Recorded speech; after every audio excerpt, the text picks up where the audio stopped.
Hello and welcome to Canvassing DFW. I am your host, Jose on the mic, and with me is the lovely and amazing dancer, May. How are you doing, sweetheart? I am wonderful, Jose. How are you today? I am feeling fabulous. You look fabulous in your red. Yeah, as it turns out that everybody on the show today in the studio is actually wearing red, which is. We'll get a picture later. We look we probably should. It is a red day. Everybody got the message. Yes. On this episode, we are happy to have and lucky to have a good friend and co-worker of yours, or colleague, I believe the proper term would be, Jean Dorff. How are you doing, sir? I'm doing fabulous. You sound Since great. We're all fabulous. We are. That's why you're here. There we go. Tell us briefly what you do, sort of thing, because then we'll get into the crux of this whole thing. Yeah. Well, in short, I am a professional dance teacher and mental coach for mostly dancers around the world, and I'm a life coach for whatever that terms mean. But we might go into that as well. Yes. Okay. Yes. So Definitely have to talk about that later. Yeah, we definitely have to touch up on that. Those are the two things that I do mostly. Besides, entertaining other people with nonsense like my girlfriend and my colleagues in the studio. Oh, I see. Yeah, Stuff like that. I just want to say Jean is a colleague at our studio, Studio 22. We were just talking about this before we started broadcasting, how much we admire our colleagues there. There's a great team of wonderful professionals. And I had the privilege of performing with Jean It's the New other way Year's. around. Well, it was wonderful. So it was quite exciting to get together and dance with you. We have come from two different backgrounds and two different styles, and what we did was created a fusion of dances, and I thought it was really lovely. And so that was a time that I really got a chance to get to know you, and so that was delightful. I hope we do that again. I'm putting you on the spot right now. No. I think we should. I actually can tell you a little coaching insight that I did to myself in that performance. Oh, okay. Yeah. You want to hear it already? Absolutely. So we picked a dance. It's called the Viennese Waltz, and I'm a ballroom dancer, so mostly I do Latin. So I know something about the Viennese Waltz, but I definitely don't know anything about the American style Viennese Waltz. There's a difference? There is a huge difference. Really? Yes. And see, to the layman, it looks, you got a tux on, and yeah. Yeah, it's at least it's graceful, and I can't tell the difference. It was, the only thing the same is you count till 3, and that's what it is. But the thing is, I always believe that growth is outside your comfort zone. Now, maybe going from an international Viennese waltz to an American Viennese waltz is for most people not such a stretch. But for me it is. So after a few days of practice, actually I started to notice in myself that I was kind of, maybe she cancels today, and it's so hard, and all these new steps, and then the day of the performance was coming up, and I thought, I don't think I feel so well. I think my costume is not fitting. So I was coming up with all the excuses that I normally hear from my students. And then I don't know what happened between us. We kind of pounded one day really hard and long, and I think, cut the crap, let's do this. Yes. And then we made this, I think, a pretty okay performance. I enjoyed it. So even if I'm a mental coach, you have to put yourself through it. Interesting. I guess, yeah. Isn't that interesting? I'm not to get too technical, but really, what is the subtle differences, or I guess not so subtle, in your regard, between the international and the American Viennese waltz? Well, do you want me to answer it? Yes, please. It's actually for dancers this would be easy to understand, and if non-dancers, then forgive me. But we have something what we call a close hold. So literally we stand against each other the whole time, in a classical ballroom frame, and that's international. We do the whole dance in that classical close frame, which causes some technical difficulties and challenges. But to open it up, of course, has other challenges. Yes, and that's the American style where you can dance side by side, away from each other, come back together. Yeah, it's a little bit more free. Yes. A little bit more the American culture type of thing. Oh, wow. Some of the sound... it's the AC. It was the AC. All right. It's Okay. getting to get warmer in here. So, without AC. I wanted to segue into talking about from our first podcast. We kind of set it up that I had some colleagues that had just returned from Blackpool, England, and the championships there. And so I really like you to speak about that. First, talking about it from a point of view of someone that doesn't even understand dancing. What is Blackpool? Why is that so important? Because it is world renowned. Yes. So even non-dancers might know it as Blackpool, and we say it as if it's like a name of something. It's not actually not more than the name of a city. And it used to be a very small town on the coast, on the north coast of England, and there's a lot of entertainment. And it used to be, I think, a beach resort type of thing.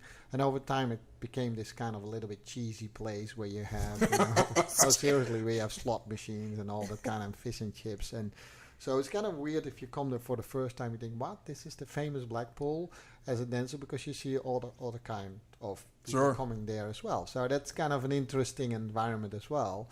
But Blackpool as a place for dance, it's over 90 years that the festival has been organized. You're kidding? Yeah, and it has been only been, we had a little pause in the 2 world wars, because that's how long it stretches over. Amazing. Yeah, that's amazing. So we're heading to the 100th time, and why is it an event like that so impactful? Because ballroom dancing has been mostly developed by the English and later on the Americans. So it's actually, although we call it Latin and ballroom style, but it is actually really developed by those 2 countries. And mainly the big teachers were in England. So the big competitions when ballroom started to grow actually came from England. Now, I think because of the location, and it's called the Winter Gardens, and that's like a dance hall, but it's like a beautiful ballroom. And I saw the picture. Beautiful. It's something. You have to picture this high ceiling with these ornaments on them, and like really Baroque style ornaments. And I know there will be a lot of artsy people on the podcast here. So it's beautiful from that perspective alone to see that, and it has these nice chandeliers. And it has balconies. Yeah, the and theater seating balcony. It's velvet almost chairs. almost opera-like. Oh yeah, it's So like elegant. you take a little time warp when you go into that ballroom. And the English are fantastic in keeping that time warp going, because they 90 years, yeah, I guess so. yeah, but they do the tradition. They keep the tradition going. So every rules that they had set one day, they're still going right now. Wow. And it's literally the only competition, and I mean, you know it because you did a lot of dance competition yourself, the only competition that goes clockwork. So to give you a little example, they announce always the next round when the previous round is done. And then they give you the time. So they say at 2 minutes past 12, it's the next round. So they don't say 12 o'clock or 5 past 12. No, they say 2 minutes past 12 on the ballroom clock is your next round. And it's exactly 2 minutes past 12. Can you imagine? So they're very German about their timekeeping. I don't think the English would like to be called German. No, I That's wouldn't think true. so. But so they are it's very traditional, and everything goes like that, and that's one thing, and that's a nice thing. But what I always feel personally when I go to Blackpool, you can feel the history.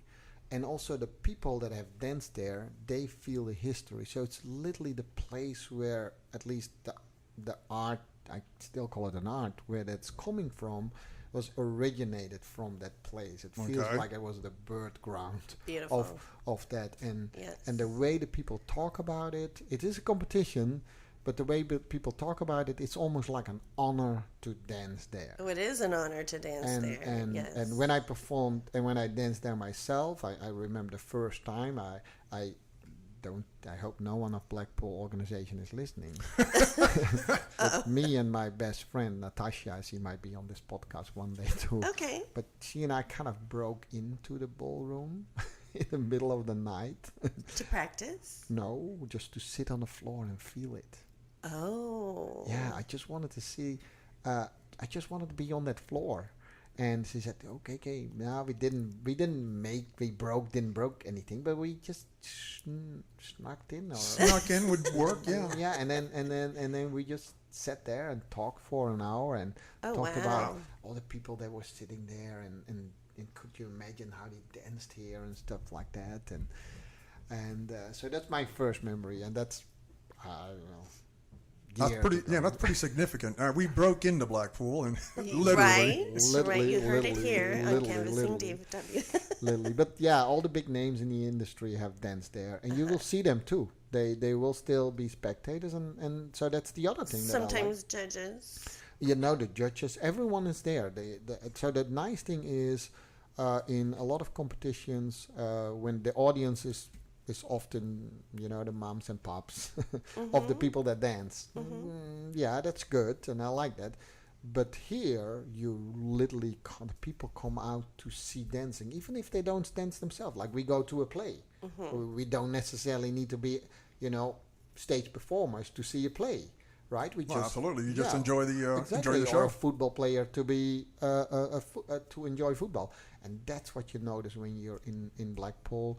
People know it. They appreciate what you put on the floor. It doesn't have to be the best all the time. They cheer you on. It's a little bit of a weird art form if you think about it, because we cheer when we see someone dancing in front of you. But anyhow, so that's what Blackpool is about. So first of all, it's tradition, which is kind of nice in a way. Secondly, it is it's the birth ground almost of this beautiful thing that's going around the world now big time. And then you see all these people that love dance. They dance themselves or not, it doesn't really matter. Everyone talks about it. It's like, for me, it's some sort of like a homecoming, at least for a few weeks. Yeah, well, there's a lot of preparation if you're going to go to Blackpool, right? Because you're on the world stage. And so you want to be at your very best. So will you talk about the couples that you just prepared? Yeah. I've the last maybe 10 years, I'm preparing couples to perform there on all levels, and so I'm very blessed to work with couples, and everyone can go there, right? If you two say, hey, when are we ready for Blackpool? I would say, you might as well go this year, because you probably will never be ready for it anyhow. At least not the first time. Then you get what it is. So a nice story is maybe one of the couples that I train here, actually from the Dallas-Fort area, and they just they just started, and they had that question to me. It's a serious story, and they said, Jean, what do we need to do to be ready for Blackpool? I said, you just fill in an entry form and then you go. You buy the tickets. And what are their names? And their names are Irene Martins and Moses Williams, and they had their that debut. How do you say that? Debut. And so, do they make a shot for the title? No, absolutely not. It's also not because you have to think about it. They are amateur dancers, as we call that. Maybe we explain that later a little bit. But in their first competition there, it's 411 couples competing. 411. Yes. Yeah. And after the first round, half of them go home already. And you have to think about this. So, and it's only 4 dances that you do in the first round, and it's let's say 2 minutes, probably not even, but it's 8 minutes. So most 200 couples go home after 8 minutes. And they practiced for probably a year. Probably a year. Yeah. Wow. So it tells something about the passion that those people have. And I mean, that's the beautiful thing about it. If you just be calculated and only go for the results, you wouldn't even do it. Yes. Because you already know 50% you have no chance. You kind of know where you are. You might have a lucky shot and do an extra round. Well, guess what? Then you had 60 minutes. Right? So it's still kind of meaningless in the big scheme of things. So there must be something else that drives those people to practice hours a day and to do that. Now, this is a beginner couple, so they need to learn the ropes, and they also went there to feel what it is to be a top couple dancer and to see how they perform. Sure. Very inspiring. Yeah. It's a big event. I mean, it's a big event. It's the event. So it either makes you or breaks you to move on. Now, what that did to this couple, I mean, that's not what the show is about, but we have to wait and see. But take an average, top performing couple. They do at least 3 to 5 hours a day, only on the dancing. I'm not talking about the yoga they might do or the working out. It's 3 to 5 hours is spent on their dancing per day. And you guys know that I'm a sports coach, and this is also true in dancing. A top athlete is doing an average of 10,000 practice hours before he reaches a top level. And a top level is being in, give and take, somewhere in the top 100 of the world, right? That's a top level. Now, I've been a top level martial artist before I became a dancer. Okay. And we'll have to talk about that. Well, we'll definitely have to touch on that. So that's quite a difference. That is quite a difference. But if I calculated back in the day when I was really a top martial artist, it's actually true. 10,000. And you think, okay, that's a lot, Jean, but what does it mean? That means, you remember that I talked to you about the 3 to 5 hours? Sure. That means an average of 8 years. Wow. Constantly doing 3 to 5. And it sounds like really easy, right? But to really do that every day, 5 days a week. It's a commitment. That is a commitment. That is not a small commitment. Yeah, you have to eat, live, breathe, and dance. and we're not even talking about talent. Where does that come in, right? I'm talking about you do your thing, and then you might end up in that 100 bracket. And by the way, you have to work with another person during this, those hours. Yeah, as a martial artist, you just work by yourself. In this case, with the dancing, you have a partner. You have a partner. A team. You have a team. Yes. And if teams, they break up pretty quickly in our world. That's why most people don't make it. And some dancers are so good that doesn't really matter what partner they dance with. They still come up on top. But most successful dance partners, like one of them took, let's take Ricardo and Julia, our top couple in Latin professional, and they have been partners for many, many years. They recently got married, and they are American. That's why I said it. So, yeah, he's from Italy and she's from Russia, but yeah. Some common ground on the dance floor. Of course, our whole country is full of people from all over Exactly, the world. same as me. I'm American right now, but I'm originally from the Netherlands, so I'm proud of that in our country. And one of the things is that America is a really nice place to develop yourself as an athlete. Mm-hmm. Americans love people who do well in any kind of sport. Sure. They embrace that. Sure. Right? Absolutely. It's stimulated. And we notice that also in dancing. The top dancers are now actually, this is off topic, but if you look at the number 1s and 2 of the professional Latin in Blackpool, they were Americans. If you look at the top 2 couples in ballroom, which is the other discipline, then those were Americans too. Now, were they born somewhere else? Probably. Some of them, not all of them. Yes. But that's amazing. So good. So you do have to have a lot of stick-to-itiveness. Yeah. Or fill in your favorite. Expression. Yes. To decide to go to Blackpool, and I wanted to just go back to Irene and Mo. Yeah. Who you coached, and I watched them practice before they went to Blackpool. Yeah. And so what was really interesting, and going back to what you said, number one, you said they came to you, asked, what do we have to do to prepare for Blackpool? And it absolutely is the case, I feel like, with dancing. How do you get good at competition? You got to go first. So, so that was really great that you encouraged them to do that. I saw them really enjoying the process, but more than that, they were better dancers before they left. So in preparing for Blackpool, I saw them really form their partnership. There was some, the maturity, the connecting together, connecting with the audience. So it was really nice to see their journey before they even left, that they were better dancers just by preparing for that. Yeah, so absolutely. It was exciting to see that. Yeah. I as a coach, I really believe if you have a goal that means something, and means something means ambitious enough. There's a famous saying, right? If you reach your goal, you might have not set your goal high enough. Yeah, I didn't set the bar right. Yeah, exactly. So set them so high as they did it. That's definitely on their side. They need to get props for what they did. Yes. But it's the only way to get there. Yes. So So I do want to talk something about Blackpool. I think I already know the answer, but we're talking to people that maybe don't know about ballroom dancing. So I'm going to just. Jose's waving right now. Yeah, this is the visual aspect of the show. And he was like, "You got to, and actually, to be fair, Jose said you got to tell me something about dancing in Blackpool." And I said, "You know what? I don't, because what I want to do, I don't want to tell you, not right now, not to be mean, but because I wanted Jean to explain to people that are not in the dance world, what is this? What is the big deal?" And anyway, so I was excited to see Irene and Mo, get better. But I want to talk about Blackpool in terms of a dance competition compared to another competition. I'm just going to give you an example. A competition I might go to here, maybe a national competition in the United States. So you're going to compete. So often there's a quarterfinal, which is usually 25 couples, semifinal, down to 12 couples, and then the final, down to 6 couples.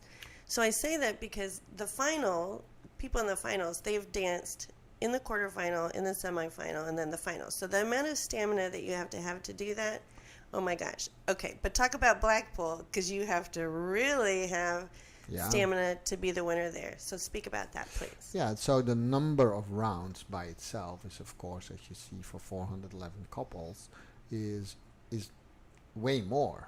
Right? Yes. Because we don't only have a quarterfinal, but we have a 1/8 and so on and so on. So the selection procedure, so that's the stamina that counts in, but it's also the mental aspect, because every time you go on the floor, you just look at your neighbor dancer next to you, neighbor couple, and you kind of basically know one of the two goes home. Right. Right? That's basically how simple it is. So the way we judge I'm a judge too, the way we judge into dancing is we don't immediately say you're good enough. We actually, we say you're good enough to go to the next round. That's it. That's the only thing we do. So you go from round to round. Now the top couples, the numbers 1 to 12 or even 1 to 24, they kind of know that they will be in that top bracket. But top 24 already kind of starts to be a little bit nervous when 48 comes up. Sure. Top 12 starts to be becoming nervous when top 12 coming up. And there are only a few couples that are, no, I'm a sure number 6, but that doesn't mean that they don't have to dance for it. They are performing each round. Exactly. Yeah. Do you think there's a difference, though? Do they kind of lay back a little bit on those first rounds, or do they give it? In other competitions, to be honest, I have that feeling, but again, I'm also talking as Jean. This is not a rule, right? In other competitions, I always have the feeling they lay back a little bit in the first rounds. But save it for a little bit? Yeah, because the competition is small, so they are easily to spot who typically they know the numbers already because they know the names. But in a big competition like this, like Blackpool, they have to give it from the beginning. And they wanted to. Also, it's like they wanted to give it to the audience. Yeah. And so they get cheered on from the first round on. And this is a kind of a little detail that most people don't know about Blackpool. Mm-hmm. So if you're really good, you get a star behind your name. So if you made the top 24 last year, nice. You get a star behind your name.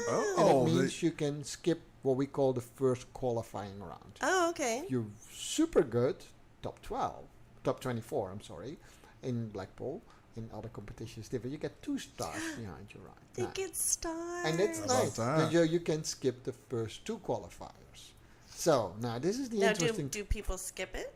And so they just can wait 2 rounds. And stretch then a little bit more. And then they start. So the audience is very excited to wait because they know after 2 rounds the big guns coming in, right? The big guns are coming. But the talent shows up. Yeah. say that Aimee and I were really good at Blackpool last year, and we had 2 stars, but unfortunately we broke up. And then the next year we start with new partners. That doesn't mean that our star's still there. You don't get your stars? No. So that means that we still have to dance it from the very first round. And that is the most exciting thing, because this year we had a dancer called Andra, and she's a top Blackpool dancer. She has been made all the finals in the last 4 years, I believe. Wow. With her previous partner. But she had a new partner, her boyfriend, and it's Nino. And everyone knew that they would start. this year. Oh, exciting. So First round. Yeah, all the audience is waiting in the first round already to see that competition. Wow. Now, we also had the winners of the amateurs from last year's, and they turned professional. They also have to start first round. So that's kind of what the Blackpool competition is. There is always something, an exciting thing. Now in the amateurs, you had a boy called Austin, and his partner is called Nino, and they are American, by the way. And last year they danced in the amateurs 48, which is great result. That is a great result. But guess what? This year they made the final against all expectation. Wow. And everyone got wild, and everyone knows that. Everyone knows something special is going on. And this young guy with his, and he had, he got cramps, and he got, was so excited. And it's just not like a clean dance competition, but people are knowledgeable about it. That's nice. And so the audience, to do like 11 rounds, the audience almost carries you through it, right? Yes. And that's what you started to talk about. Yes. The stamina is amazing. And the amazing thing about dancing is some people ask me, the people that I train, does it get any easier? No, because we ask you to do more once you hit a certain level. Absolutely. So it never get easier. No, it never does. Easier. So you could see, that's why you see the difference between the top couples and other good people. So you talk about the audience, and that's why I know that maybe you've gone through this. I know I certainly have, where I'm preparing for a competition or a show, and I'm like, why am I doing this? Why am I doing this to myself? Then I get out there in front of the audience. They're cheering, they're smiling, they're clapping. I'm enjoying the music, and my partner, I'm like, oh yeah, this is why. Yeah.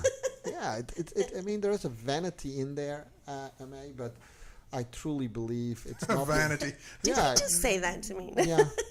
Well, look at us right here in our red.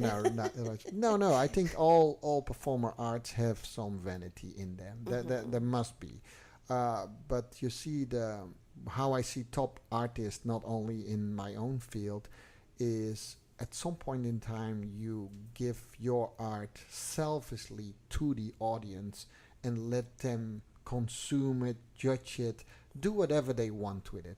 It's like you give something, like a present. You put your heart out there. Yeah, so it's like I give you a present. I don't want to, if it's really yours. If you don't want to unwrap it, if you throw it away, that's really giving, right? It is really yours. If I'm insulted that you do that, then I didn't give it. Then I wanted to have something back. I see. But as an artist, it's like a gift. Yeah, it's like a gift. You put that. I come out. I like that. Yeah, I come out of a family of my brother was an artist, and that's how he put his paintings on the wall. And whatever you want to see in it, he's a contemporary artist, but whatever you want to see it, that was good for him.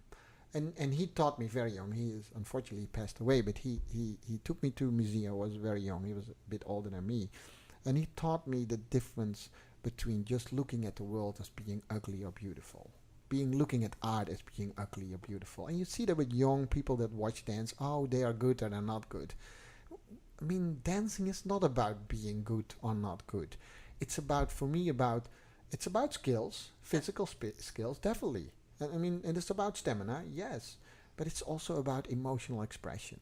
Yes. And it's not always the emotion that I have at this moment. I might be very sad because my dog is sick. But if I have to do a happy dance like a jive, I want to express that emotion of happiness. Sure. I carry a little bit the feeling of the dog within me, but I don't have to bring my personal drama every time on the floor. Does that make sense? I like the way he said that. Yeah. Does that make sense? Sometimes we get a little bit confused there, right? Because we are performing artists. So we want to bring the art that we are performing on the floor. And if you don't see that as a gift, it becomes self-obsession.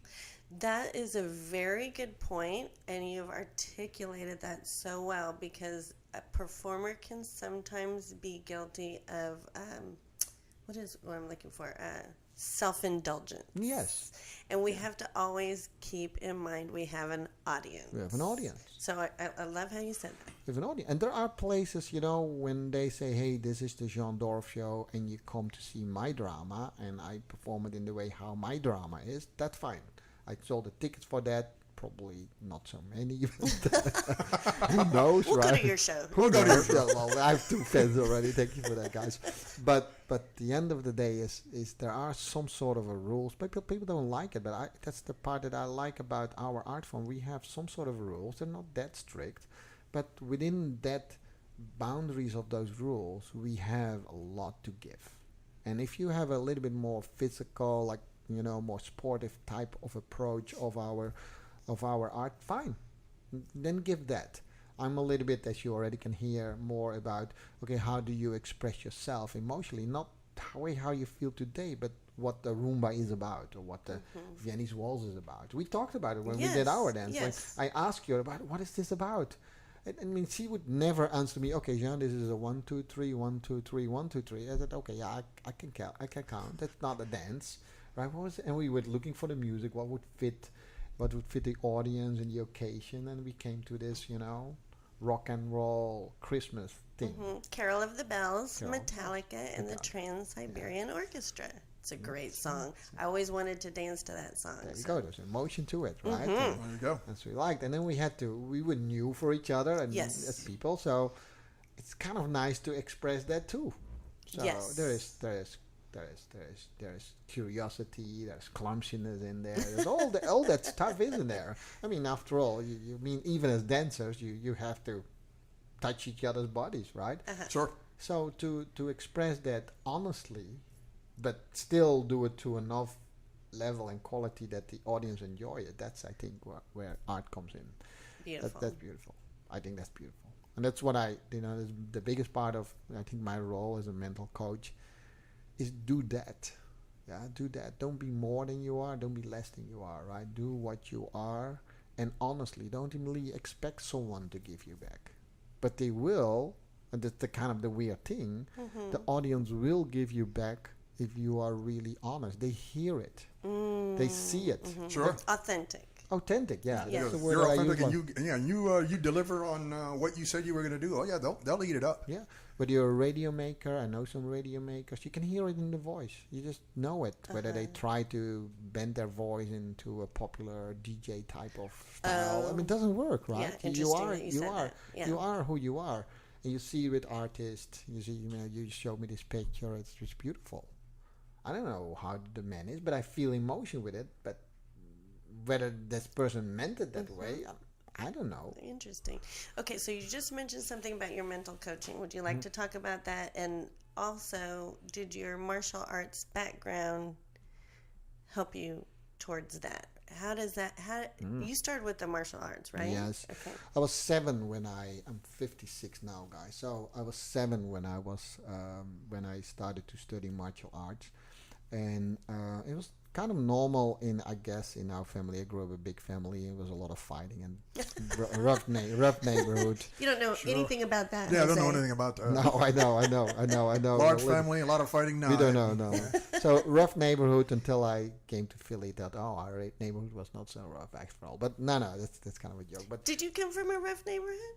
Yeah, kind of. At Really? least for the Netherlands, a rough neighborhood. And then you moved to where after that? What's that? You moved from the Netherlands to... Oh, I mean, that for work I moved to different places, but I stayed most of my life in the Netherlands until I really moved to the United States. But so I did martial arts, and I grew up in that. I did several styles, and I had a lot of talent for it. I was agile, I was fast, I was light, I was a lightweight fighter. I did all kind of fighting styles, and I literally came to the world top. So I was really talented in it. But I mean, I only know this on hindsight, so this is kind of a good story, I guess, that there was also something that didn't click to me fully. Although I couldn't describe it when I was in it, because I literally practiced every day and I did my work, and my teacher was almost like my dad. I guess my second dad. He was tough on me as my dad was. He would hit me with, my dad did that too, but it's a different story. But usually it was something that you caused. Definitely. So I mean, and in that martial arts world, you had to. I went with him several times to Indonesia and to study martial arts. So for me, there was almost like nothing else than that. That's what I thought.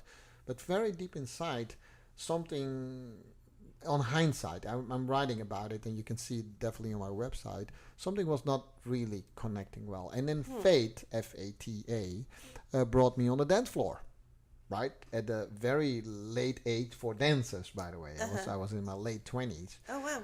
And I loved it immediately, and something started to stir up in me, and say, my gosh, I need to do this. So I went to my martial art teachers and said, I'm going to abandon you all.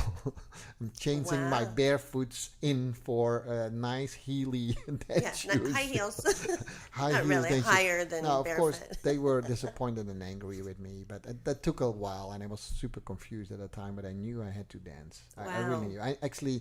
It clicked to me, and even my parents said to me, man, we always knew that. You were always busy with Gene Kelly and Fred Astaire. Oh, wow. And Really? yeah, always. We never understood why you didn't, went to dancing. I said, well, I don't know. It didn't happen. I was busy beating people up. Exactly. But that's a true story. So I came in the game of competitive dancing way too late, But I was not hindered by any knowledge either, so that was also kind of a benefit here, an advantage, because I said, I was doing some competitions and we did well because I was, well trained. My partner was a ballet dancer, so we were, physically we were well trained. So we did in the beginning competitions. If you look a little bit good and you know your steps, you do well. You know how that goes. I mean, and then we went to some national competitions that. Oh my gosh, where all these people coming from, right? All these dancers, right? And I thought we were good. Yeah, I thought and there was, Louis van Amstel, yes, and Julie Fryer, and there was a whole generation of Dutch dancers did really well internationally, like in Blackpool, yes, exceptional well. It was in the beginning of 1990. And they became world champions, by the way, in 1994 and 1995. So that's the top level of dancers that I encountered. And I just came from a background with no dancing at all. What the heck just happened just for to our me? excuse me, I don't want to interrupt your story, but just for our non-dancing audience, Louis Van Amstel was on Dancing with the Stars. One of the pros on Dancing with the Stars. That's how good he was. Okay, exactly. Back to you. There's no name dropping here. Well, maybe a little bit, but just give it for context. So I was lost. I said, I said, okay, where is this guy practicing? And I just went to the school that he was practicing, and I met my teachers there, and they said, where are you guys dancing? More like, where are you guys dancing? Right? Kind of like, what are you doing? Kind of, what are you doing? And I remember one of my first lessons, they asked me, do you know how this works, right? So we have, as competitive dancers, we have set choreography. Yes. At least we're supposed to. So this teacher of me asked me, first of all, and I was nervous because he had a big name. I was nervous as hell. I said, okay, show me. Who was that? No, I won't say that. Okay. But I was nervous as hell because he's really one of the, I don't think you like that if he, but he said, okay, can you dance your cha-cha-cha? We said that we danced the cha-cha-cha. And then he said, can you do it again? And I said, yeah, sure, we can do it again. And he said, you're doing something completely different right now. I said, no, still a cha-cha-cha. And I said, sure, I agree, it's a cha-cha-cha, but it's no, your choreography is choreography. And so that was my first teacher, and then he sent us to other teachers as well. He was great. He unfortunately also passed away, that first teacher of mine. But anyhow, we got very quickly into this world of dancing, and I wanted to say, hey, I want to be in the top of the Netherlands, and I want to do all this. And they all said, sure, you're too old. You can't do it anymore. But I didn't, I was not hindered by any knowledge. So I said, oh man, what's too old? That's what I'm thinking. What is too old? But you have to think about it. I was hitting my 30s. Actually I was 34 when I did my first amateur competition, open amateur. And I can guarantee you I was probably 10 years older than most of the people there. So, and that was my first one. So yeah, I was old, but when I was working there in a group of dancers, my good friend and my first teacher, Will, I can say his name, he recognized that my mental approach to anything I did was different than most of them. And he said... And you were determined. That was discipline. Yeah, and he said, are you willing to teach with me? I said, I can't even dance. You want to teach? I said, no, we don't want you for your dance step. I want you for your mental approach. Interesting. So he and I became partners in teaching, and I can proudly say that we have been extremely successful in doing that. So I felt that I was behind on my dance steps, so I was teaching most of the students were better dancers than myself. They still are, actually, if I think about it. But the mental game is so important. Yeah, so, your question was a long answer to a short question. Yeah, the martial art, that's so much mental training. And then the personal interest I had in that field over the years actually fed into that as well. And the teachers that I met over the years also in dancing were very into that. So yeah, I developed myself as a mental coach, and it came from that thing. And at the same time, I also had to develop myself as a dancer as well. But I think most of my coaching is very much in how to do that. And I'm not just talking to you motivational. It's only one thing. I said the motivational part is the Red Bull, right? The whole mental coaching is your daily nutrition. Interesting. That's what it is, right? I can give you a mental talk and you will feel better now for the next 10 minutes, or you do well in your performance. But mental training is as much as, learning your basic skill in a Roomba walk or whatever style you're in. And that's what a lot of, especially in dancing, is a relatively new field for people. Mental nutrition. Mental nutrition, yeah. That I like that term. Maybe I need to put that on my website. You can use that. Yeah, you can use that. Steal that. I can steal that. So we were doing that. The combination was really successful, and at some point in time, I decided to make that my full profession. Wonderful. Yeah. So, how do people get a hold of you for mental coaching? Oh, well, most of the people that they know my name, but you can always go to my website, www.jeandorff, JeanDorff.com, and there you find things about my dance and mental coaching. So thank you for that free commercial. This is what we're trying to do. I mean, we're giving you a platform to, go ahead and expand what you're doing. Yeah, well, for me. Thank you for inviting me to tell you about my passion. Passion is dancing, but I like the mental aspects of it. I like to see that people can, what they change in their mind, actually change their body. Mm-hmm. Right? That's really if you the mind is key. The mind is key, and actually there is some. I don't want to make this a thing about faith or religion, but God put us on this world with a body and a mind as one. And I think if you look around it, right? If you look around us, we sometimes bring these things in the world as two different things. We overvalue either the mind or the body. Mm-hmm. And clearly, if you look at the excesses of it, this overweight of people, or mental illnesses, never been as high as ever now, but also the obesity has never been as high as ever in the world. So clearly we have science in the society. We go to a whole different thing with this podcast, but anyhow, clearly can see there are no boundaries here, sir. Yeah, in a society that we need to see our body and mind as one.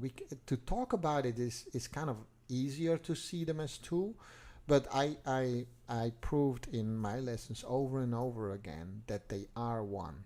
And one reacts is completely to the other one. So you don't feel good in your body, do something in your mind, and you will feel better, right? Yeah. You don't feel good in your mind, go put on your running shoes, run around the pond or whatever, and you will feel better. I mean, it's that simple. It's not that complicated. You don't have to go to Coach Jean to learn all this stuff. You have to just think about it a little bit. But we sit so often too much either in our head or too much in our body. Right. And but the connection between the two, I mean, the funny things like the Superman pose, you know these things, right? But it's very hard to be not happy when you put on a happy face. So try it at home. Go in front of the mirror, put on a happy face when you're not happy. It's very hard to keep negative thoughts going. It's absolutely true. Now, there is that's some life coaching for you right there. Right there. You can read it in a book. Find a book on NLP, neuro-linguistic programming, and you will read this stuff. Mm-hmm. I mean, because there's been studies. You don't have to go to a Tony Robbins. Sorry, Tony. And you don't have to go... Tony. Unless you want to come on our podcast, Tony. Yeah. Or rebuttal. We'll have Jean here, too. Yeah. So, or Jean. I would love to do this thing and say it more public. That has become a little bit more of a mission of me. And I apply it a lot in dancing, but, I definitely apply that, too, in people's life. And that's I think it's a really nice thing to do. So I live my passion through my work, and why not? You guys do that too. True. Yeah. Why not? To speak a little bit about what you just said, I often will say on my lessons, we're trying to make a mind and body harmony.